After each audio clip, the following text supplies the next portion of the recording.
काटने का और कटवाने का पूरा इंतजाम भी कर रहे हैं। ये बांटने वाले लोग, बहुत सारे लोग तो ऐसे हैं जिन्होंने दुनिया के तमाम देशों में प्रॉपर्टी खरीद करके रखी हुई है। जहां संकट आएगा वहां भाग जाएंगे, मरने वाले मरते रहेंगे। ये करेंगे लोग। 500 वर्ष पहले बाबर के एक सिपह सालार ने जो कुंभ अयोध्या में किया था, जो काम संभल में किया था, और जो काम आज बांग्लादेश के अंदर हो रहा है, तीनों की प्रकृति, तीनों का डीएनए एक जैसा है। यह है राम का आदर्श। और इसीलिए आज जब हम सब यहां पर आए हैं, भगवान राम ये सब करने में इसलिए सफल रहे क्योंकि उन्होंने जोड़ा था, पूरे समाज को जोड़ा था, सबको जोड़ा था। ये जोड़ने के कार्य को अगर हमने महत्व दिया होता, सामाजिक विद्वेष को आगे बढ़ाने और समाज को तोड़ने की, समाज के दुश्मनों की रणनीति को सफल नहीं होने देते, ये देश कभी गुलाम नहीं होता। हमारे तीर्थ अपवित्र नहीं होते। चंद मुट्ठी भर आक्रांता आकर के भारत को पद्दलित करने का दुस्साहस नहीं कर पाते। भारत के वीर योद्धाओं ने रौंद डालते, लेकिन हमारी आपसी एकता में बाधा पैदा करने वाले लोग वे सफल रहे। और उन्हीं के जो जीन्स है वे आज भी हैं, जो जाति के नाम पर राजनीति करके सामाजिक ताने बाने को छिन्न भिन्न करने का प्रयास कर रहे हैं। दुश्मन बगल के देश में किस प्रकार का कृत्य कर रहे हैं, याद रखना। किसी को अगर गलतफहमी हो, 500 वर्ष पहले बाबर के एक सिपह सालार ने जो कुंभ अयोध्या में किया था, जो काम संभल में किया था,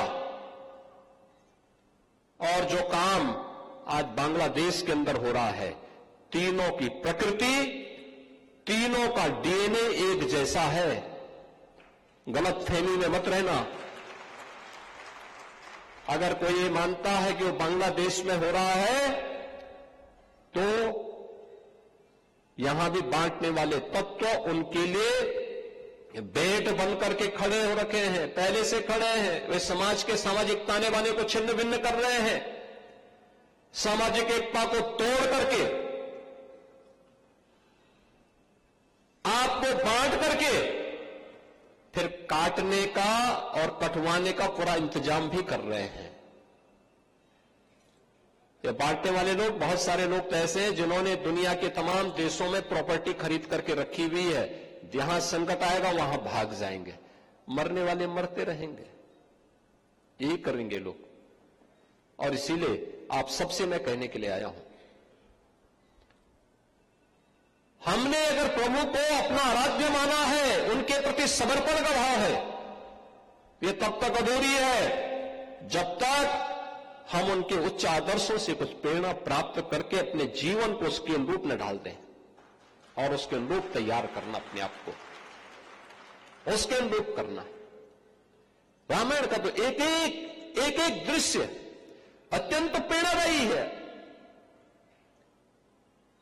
अत्यंत प्रेरणादायी है। याद रखना, देश का जो भारत दुनिया का सबसे पहला महाकाव्य कोई आया है, वह महाकाव्य महर्षि वाल्मीकि का रामायण ही माना जाता है। लौकिक संस्कृत का इतना अच्छा महाकाव्य दुनिया के अंदर कहीं नहीं है, किसी के पास नहीं है। एक धरोहर है आपकी। प्रभु को भी स्थानीय बातें बहुत अच्छी लगती है।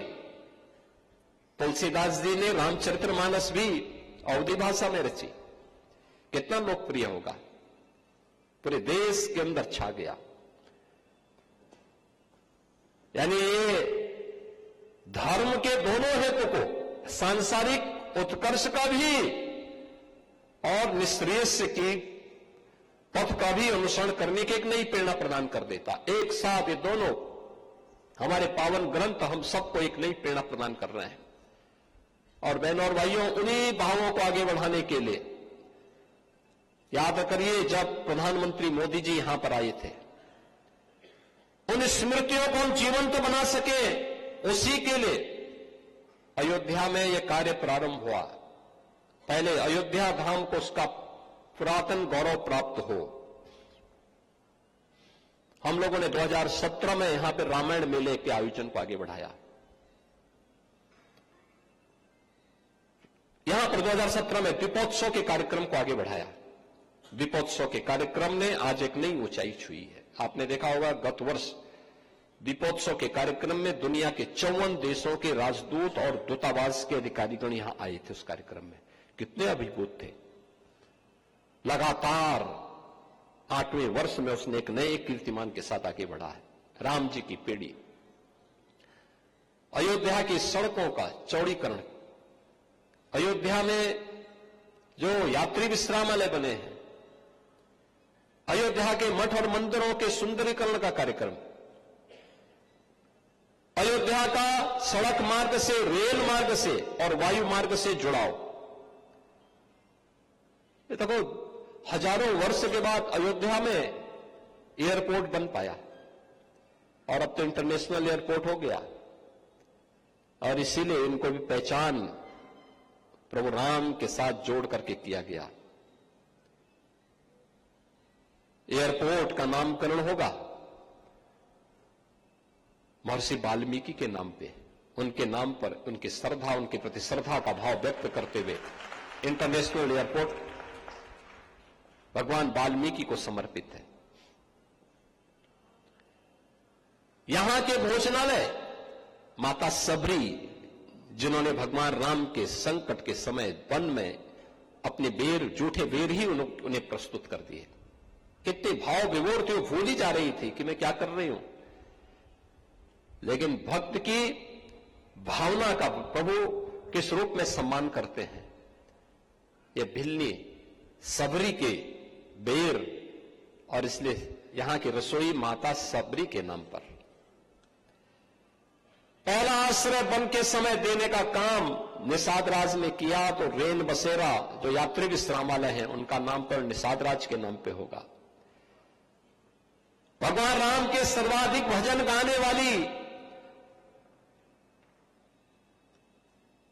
सुर सम्राज्ञी लता मंगेशकर के नाम पर एक चौराहा आपने देखा होगा, कितना सुंदर बना हुआ है। क्या है, लोग अब सेल्फी ले रहे हैं, अयोध्या की पहचान बन रहे हैं सब। ये अब अयोध्या की पहचान बन रही है। अब अयोध्या के संत, अयोध्या के नागरिक, अयोध्या का भक्त या अयोध्या आकर के जाने वाला कोई व्यक्ति होगा, कहीं वो बोले कि मैं अयोध्या से आया हूं, कितना लोग भाव विभोर होते हैं, प्रसन्न होते हैं देख करके, कितना सम्मान देते हैं। और उस सम्मान को सजोए रखने की आवश्यकता है, उसको आगे बढ़ाने की आवश्यकता है। अयोध्या को एक नई अयोध्या के रूप में प्रस्तुत करने का दायित्व हम सबका होना चाहिए।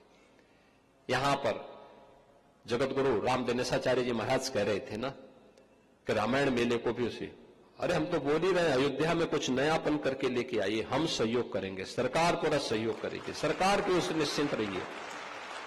केंद्र और राज्य सरकार भरपूर सहयोग करने को तैयार है। इसमें शोध होने चाहिए, कार्य होने चाहिए, नए नए तौर तरीके से हमें से आगे बढ़ाने की तैयारी करनी चाहिए। बड़े भव्य रूप में आएगा। अयोध्या में जो कुछ हो सकता है, देश की पहली सोलर सिटी, हमने सूर्यवंश की राजधानी को पहली, यहां पे जो बिजली मिल रही है, अब वो बिजली कहीं और से नहीं आ रही है, उससे कोई प्रदूषण नहीं हो रहा। भगवान सूर्य से जो रोशनी मिल रही है, वही रोशनी यहां की सड़कों पर और यहां के घरों में जल रही है, रिन्यूएबल एनर्जी की। याद रखना, पहली सोलर सिटी अयोध्या बनी है। अब राम जी की पेड़ी में सरयू जी का जल सड़ता नहीं है, एक तरफ से आता है, दूसरी तरफ से निकल जाता है। अलग विषय है, श्रद्धालु लोग लाभ लेते हैं, लेकिन सर्वाधिक लाभ उसका किसी ने लिया, वेदांती जी ने लिया, क्योंकि इनका आश्रम पहले रास्ता नहीं था। अब घाट से आते, वहीं पर स्नान करके फिर वापस चले जाते हैं। तो ये सभी कार्य हो रहे हैं और होते रहेंगे, अनवरत सिलसिला आगे बढ़ेगा और रामायण मेले को भी एक नई ऊंचाई तक ले जाने की आवश्यकता है। और यह आयोजन तब होता है जब प्रभु राम का मां जानकी के साथ वैवाहिक बंधन का कार्यक्रम संपन्न होता है। याद करिए, हजारों वर्ष की इस स्मृति को जो लोग हमारे इतिहास के बारे में नहीं जानते उनको क्या पता, वो अपने अनुसार तिथि निकालते हैं। वे ज्ञानी हैं, कुछ भी उनको पता नहीं।